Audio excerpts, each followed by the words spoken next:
الكويتية هداف العالم في العام الماضي. الكرة اللعب إلى الجهة اليمين إلى محاول الهلال ليونغ بيو إلى ويلي كريستيان فيلهامسون يلعب كرة ساقطة ممتازة عند ليونغ. الكرة وصل وبعد ذلك إلى خارج أرض الملعب. وصل الهلال في أخطر كرات شوط المباراة الأول. الزعماء يريدون أن يحسموها من بدايتها. هذه الكرة الماضية من ويلي وصل فيها الكرة إلى قلب منطقة الجزاء. تجرأ الهلال على النصر لكن لم يتجرأ النصر. جانبية عند ليونغ بيو إلى ويلي ثم ليونغ بيو ثم ويلي عدى ويلي مر وصل إلى منطقة الجزاء. على الأشقراني على اللي يسويه لاعب العقد في أندرلخت البلجيكي باختيار جورج ليكنز المدرب البلجيكي الذي اختاره كلاعب العقد لأندرلخت. محور الارتكاز لجانب الفريق النصراوي. حسين عبد الغني مر الكرة إلى فيكتور فيغاروا وصلت عند أحمد عباس انطلاقة عباس ممتازة وتصويبة. يا عباس يا الماس عباس كرة إلى خارج أرض الملعب. صاحب المتعرجات في مشوار الكروي صوب الكرة الماضية المتعرجة إلى خارج أرض الملعب لضربة مرمى. أقول متعرجات في مشوار الكروي عطفا على بداية مع الكرة اللي كانت مع ناشئين من الماضيتين للفريق النصراوي. ضربة حرة مباشرة ملعوبة أو ضربة زاوية ملعوبة قدام منطقة الجزاء إلى ويلي.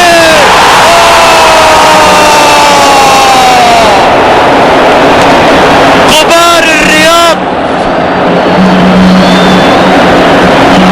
يغشي على عيون لاعب الهلال ويغشى على عيون ماجد المرشدي من غبار الرياض وتضيع فرصة الهدف الأول لكريستيان فيلهامسون والكرة إلى خارج أرض الملعب لضربة مرمى. شوف المحاولة مرة ثانية. ويلي لاعب بحجم ويلي وبقدر ويلي وبإمكانية ويلي يضيع مثل الكرة الماضية. وسعود حمود في فرصة الآن واصلة عند حسن عتيبي. طالب ضربة حرة مباشرة يخشاها أنصار النصر. شوف الكرة الماضية الشلهوب حاول يتقدم بعد ذلك إبراهيم غالب وتدخل مع الشلهوب ليتدخل جيروم لابريير ليحتسب ضربة حرة مباشرة الآن في مصلحة الهلال عند ميرين رادوي عند الكرة الثابتة. خطر جدا ميرين رادوي على مرمى النصر. جمهور النصر يخشى الكرات الثابتة الهلالية خشية من ميرين رادوي اللي يلعب كرة ثابتة.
المدافع الشاب والوجه الشاب القادم بقوة لفريق النصر وصفر ضربة حرة مباشرة بوسط الملعب.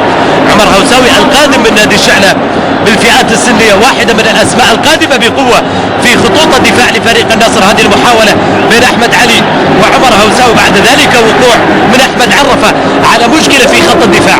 أحمد الدوخي يلعب كرة ساقطة لها ملعوبة مقطوعة والتدخل بالدفاع الهلال واصلة للنصر. عباس وتصويبة قوية وصلت لحسن عتيبي. أحمد عباس في تصويبة قوية. ويلي إلى ليونغ عادت مرة ثانية عند ليونغ الكرة ساقطة ما في تغطية ما في متابعة للموجود وحيدا أحمد الفريدي اللي يلعب كرة عرضية عند أحمد علي.